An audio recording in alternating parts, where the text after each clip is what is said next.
What's up everyone? Welcome to my YouTube channel. My name is Omar, aka Dr. Daher, and today I'm going to be talking to you about how I got into medical school.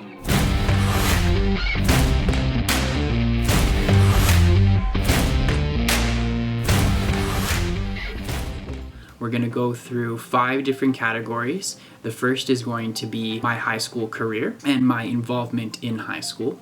The second is going to be undergrad, college or university. The third is going to be the standardized test, the MCAT for getting into medical school. The fourth category is going to be about the application process. The fifth category is going to be about interviews, the different types of interviews there are and the tips and tricks that I think are very useful when doing an interview. So let's get started. So for the first category, we're going to be talking about high school and how to get involved in high school and trying to prepare for getting into professional school. I know a lot of you have asked me questions on Instagram. By the way, my Instagram is linked down below, Daher Radiology. It's a page that's used for radiology type medical case-based questions if you're interested in that kind of thing. There, a lot of you have asked me how to become a radiologist, to which I think I'll be doing a second video for exclusively that specialization. But today's video, we're going to be focusing on medicine as a whole. So in high school, my involvement wasn't really in particular directed towards getting into medical school, but it was to try and make myself a generally good candidate for anything that I wanted to apply to. So that meant getting involved in many different types of extracurricular activities. So for example, one of the things that I got involved in during high school was Students' Council, and during which I became the official chair for sporting events, for communication, for a newsletter, and eventually I became the Students' Council president. Students' Council was a great way for me to show my leadership skills, kind of get better at communicating, leading a team by example, and delegating actual tasks to getting things done. And it was a real way to kind of be involved in my school community. Another part of my high school involvement was joining a sports team, specifically the competitive volleyball team. It was a way for me to do something that I loved. It was a way to be dedicated to something where you had to practice every day after school. You had to be able to go to all the tournaments and all the games. It was a very rewarding experience, and I made some really good friends from that experience as well. And at the same time, it's something that I've continued on even after high school, even after university, into medical school, and now as a resident doctor, I use it as a way to kind of release my stress and enjoy something that can be played all year round. So I would strongly suggest getting involved in a sporting activity because it really teaches you discipline, as well as it gives you kind of a lifelong hobby to enjoy. It's a fantastic way to build character, and I would recommend it for anyone who's trying to accomplish anything in their life, both professionally and socially. Another high school involvement was leadership conferences. These were really cool opportunities where we were able to volunteer and make a difference. They were really beneficial for my own personal development as a leader. It felt like I learned a lot of skills that were required to manage a team, but at the same time it was enjoyable because all my other friends were doing it as well. Another part of high school is getting involved in things that you enjoy, like interest groups for a particular topic or subject. I would highly recommend, if you have any types of hobbies, don't stop them, continue doing them. They're what make you a person and a character that's unique from other people. Medicine isn't about being this all-star, having straight grades. You know, they're looking more for a well-rounded person and someone who has hobbies and is dedicated to something that they enjoy and that they are able to contribute to and have passion for. Finally, the last aspect of high school would be your volunteer work. Now, I touched a little bit upon this on the leadership skills, but during your high school, if you're doing volunteer services, then you need to document these things. Get a person that would be a reference for that activity. That's someone like a staff or a teacher that would be able to recommend you later on in your life for the things that you've done as a reference to that activity, because you'll soon find out that your resume and your future applications for professional schools all require you to have these references for the activities that you've done. And a lot of the times, looking back at the last 10 years of your life, it's kind of difficult to remember all of the specific volunteer activities that you've done. So my recommendation to you would be to write these things down, have an ongoing document that you save on the cloud somewhere so that you can continue updating it with all the new information and all the new volunteer activities that you do throughout your career. I think there's one last category in the high school involvement section, and I think that this category is super important, and that is to have fun.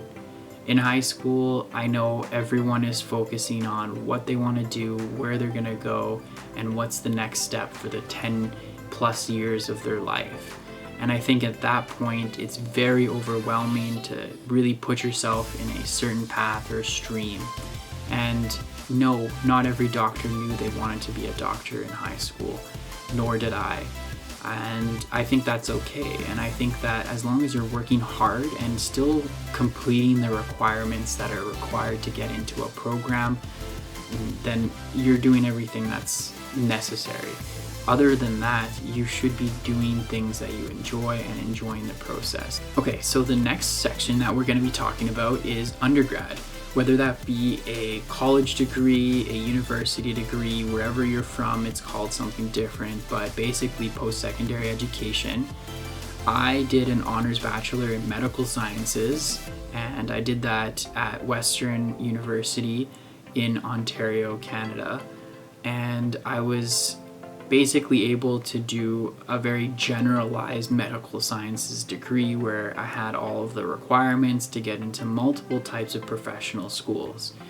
This is something I recommend to people, that they don't go too specific into one thing, so that they can plan accordingly to all the different types of fields that are out there, and if they're interested in more than one, there may be different types of requirements.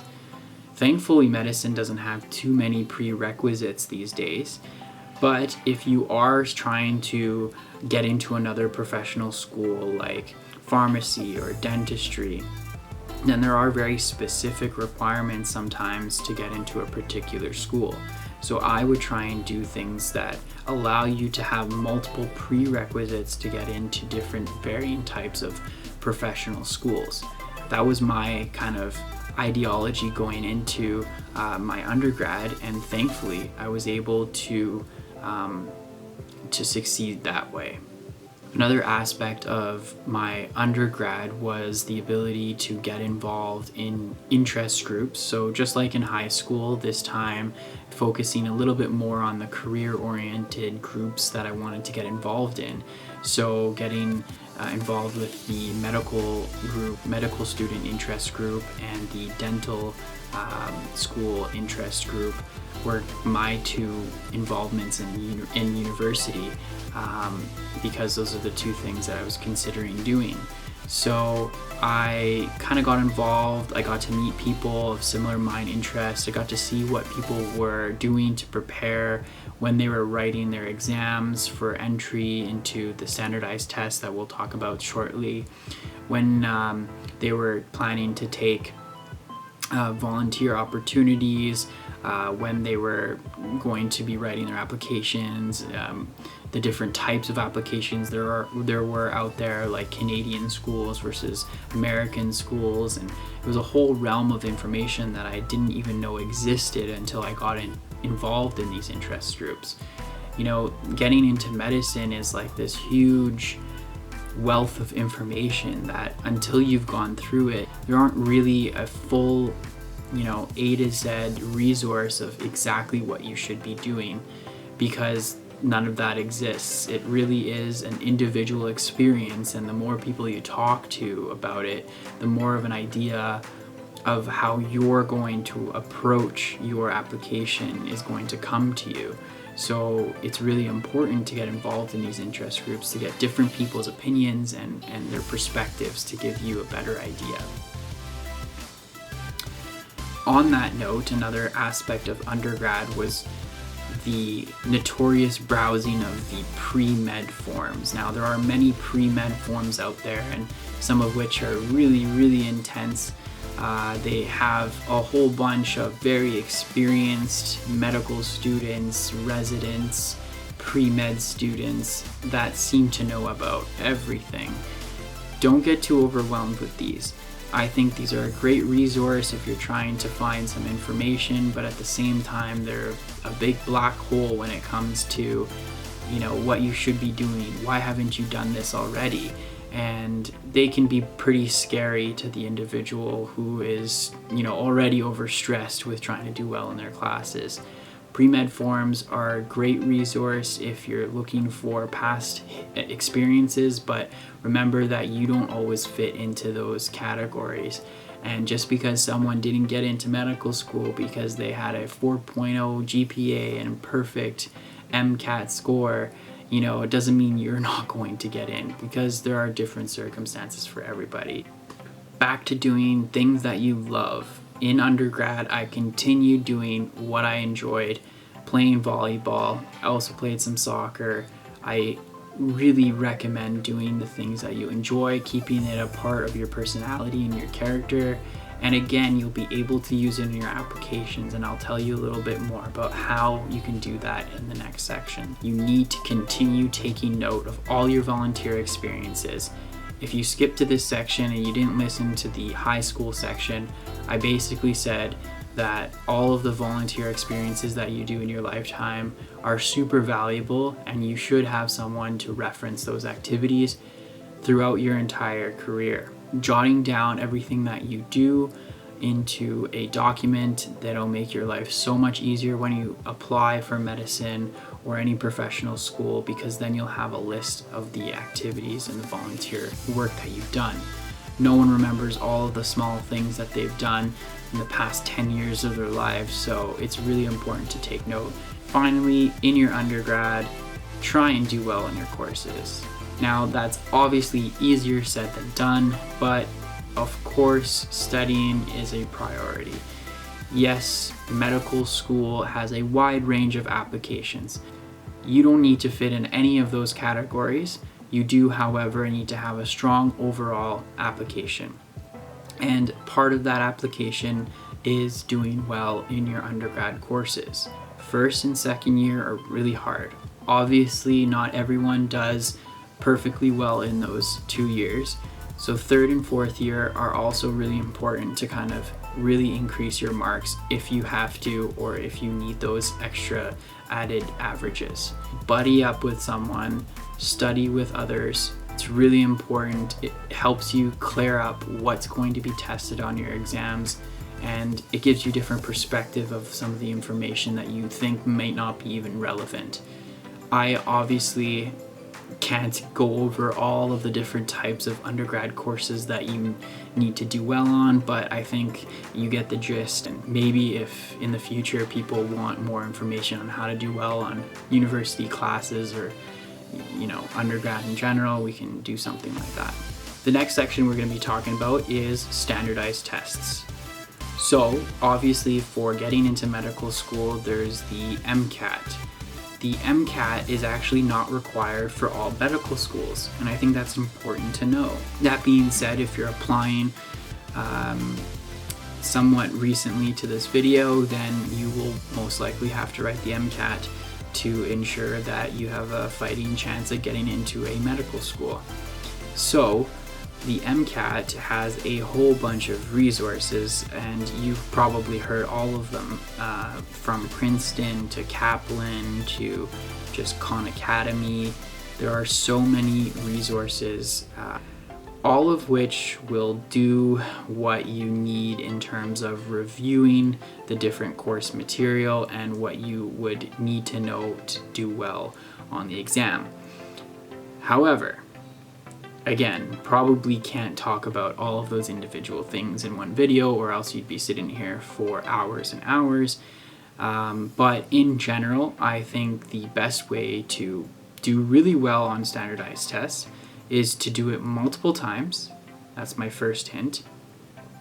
Leave room for your application in your undergrad to write the standardized test multiple times. Don't bank on something being great the first time you do it and the last time you want to do it. So have room. That means writing it early. I wrote my exams in second year so that I had time to basically, if I needed to improve, to write them again. That's the first tip there. Another tip would be to use things like review courses if you need guidance on how to study. These are really helpful, especially in the summer months where you're not really structured and you're kind of wanting to be lazy. These force you into getting into a habit or a particular routine. And as well, these review courses are really, I guess, helpful if you have questions, or if you want to be paired with other people who are in the same position as you and want to see what they're doing to do well on their standardized tests. You can get connected that way. A lot of these are really expensive, so I'll be honest with you. I never actually ended up doing any of the prep courses. I found that studying myself was basically a way to save some money. I worked full-time during the summer, so it was difficult for me to set aside time dedicated for a course. So I think that it's very doable if you want to study on your own. It takes a lot of dedication and discipline to do that, especially during the summertime and your full-time work. So, but it is doable. So anyone who's out there who's thinking that they have to take these courses to get into medical school, this is not the case. You can do it on your own. It is just a bit more difficult to organize. That being said, I do really highly recommend doing practice tests, and practice tests can be obtained without doing the courses themselves. There are many different websites that offer multiple choice practice tests that are really helpful in learning basically question type or case-based information. So I found that it was really high yield learning by taking a question and seeing if I knew the information or not.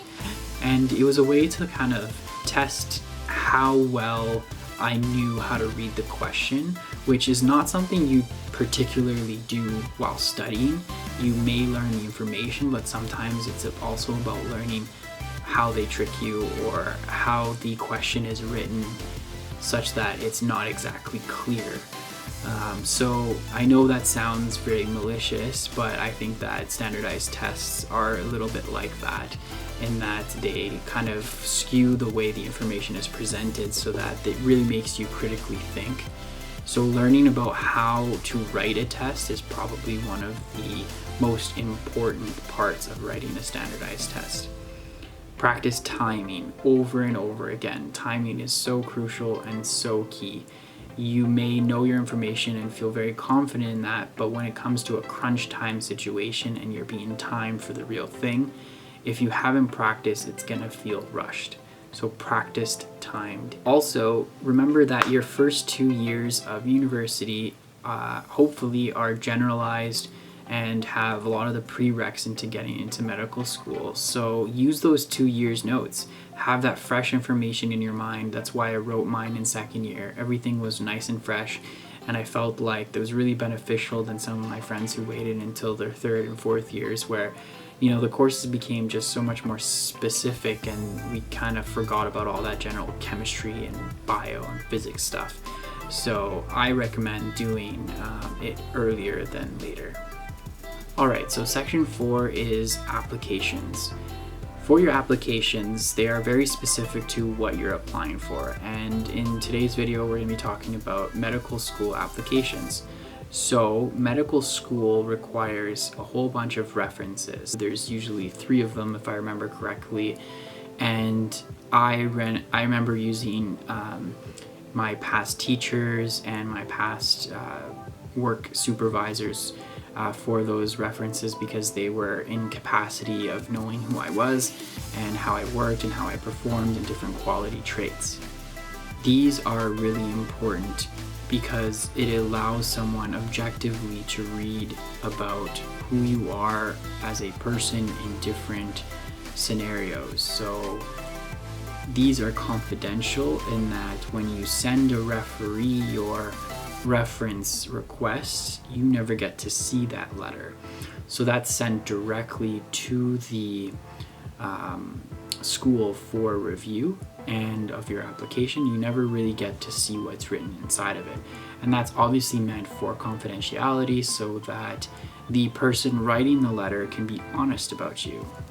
That obviously means that whoever you pick as your reference needs to be someone that has a good view of you. They take time, so always allow the reference to have plenty of time to write what they need to write. Don't do this last minute. It'll look bad on you, it'll make them frustrated, and they'll probably not write something that is as nice as they would have written if they had a lot of time to write it. So give them time. Another part of the application is your volunteer experience. So if you skip to this part, some of the other sections I talked about volunteer experience and writing down everything that you've done. This is why it's important. In your application to medical school, there are a huge number of sections that include volunteer work, leadership skills, and a whole bunch of subsets that basically you try and fill up with things that you've done in the past 10 years of your life. Now, that's no simple task. First of all, remembering all those things is near impossible. So if you listen to the first sections that I talked about in this video, you'll have been very, very successful in keeping track of all the things that you've done and references of those things. This is an incredibly grueling task to go through all of the things that you've been through, but if you did listen to the advice I provided before, then you'll have this done in no time.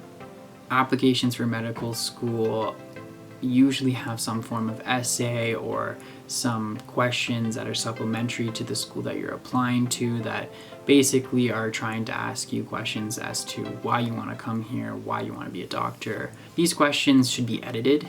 Find someone, like a teacher, someone who is able to take your work and critically analyze it and edit it. Make sure the grammar is absolutely perfect. It is really important that when someone is reading your answers that they're not focusing on the non-important things. You want them to just see the content, not the grammatical mistakes that you're making. And it is super important as well to make coherent sense, but also to be within the word limits. Remember that medical school applications all have different requirements, and it is super important to make sure you satisfy those requirements for the different schools. What I would recommend is following some of the charts online that provide a breakdown of what you need for each of the medical schools, and making sure that when you are submitting your applications that you have everything there. Finally, if you've made it to here, the last section is going to be the interviews. I won't be able to cover everything in this section, but hopefully in the future I'll be able to talk about interviews as a separate category. In general, though, I'll talk to you a little bit about the overview and my strategy towards approaching interviews. When you're doing medical school interviews, there are a couple different types. There are the panels where you have multiple people sitting in the same room listening to one applicant. They all ask different questions and they're all taking different notes. It can be very, very intimidating because there's so many people around you. The other type is going to be the multiple mini interviews, also known as the MMI interviews. So these are stations where you usually have a certain set amount of time where you walk in and there's a preset question, and there's a person inside waiting for you to answer that question. Now, these are a little bit less stressful in my opinion, because you have the opportunity to kind of start clean in each of the sections. So these are usually timed, let's say 10 minutes per station, and then you continue to go on to the next station. There's usually a break somewhere in there as well. So these are an opportunity to kind of have a structured answers to generalized questions or specific questions. Could be ethical, it could be content based, it could be about your character, it could be about absolutely anything. So my generalized interview structure was pretty simple but straightforward. When I answered a question in an interview setting, I would use a basic overview as my introductory statement as to what I was about to talk about. I would also try and include a personal story. I think this was really important when answering a question that had to do with something more personal, that provided the listener or the interviewer a kind of personal connection to your life experiences. Now, caution here, they can't be used for all types of questions, especially when you're talking about something kind of black or white. You don't really have room there to put in your own personal touch. But in a lot of questions, especially ethical ones, you can use personal stories to help better answer the question and make it more realistic to the person listening to you. So for example, if you have a reason for becoming a doctor, you can talk about that story. You know, if you have an ethical situation that you've actually been in, you can actually use that story and explain to the interviewer that, hey, I've actually been in this circumstance before, and this is how it played out, and this is how I felt. When you're able to talk about something that's more personal, it makes it more passionate, and I think people really respond better to that. Finally, for interviews, I think it's important to have the basics down. So when you're applying to med school, you need to know the basic type of questions that they're going to ask you. Why do you want to come to our school? Why do you want to be a doctor? Some basic ethical principles. Well, guys, that is all I have to say for this video. I hope you enjoyed what I had to say. I'm sorry for it being so incredibly long, but there was a lot of information that I wanted to get out to you. All of the sections that are discussed before this may have their own videos separately that I can maybe go into more depth and details if you are looking for that kind of thing. If you are, leave a comment down below, and hopefully I can do more of this in the future and potentially do more specific professional type videos for, let's say, dental school as well, because I did apply to that. Anyways, thank you all so much for listening. If you enjoyed this video, please subscribe to this channel. There are going to be many more videos in my medical journey, many more videos to do with medicine, radiology, lifestyles in general, and I hope you've enjoyed this. Take care. Bye now. Until next time.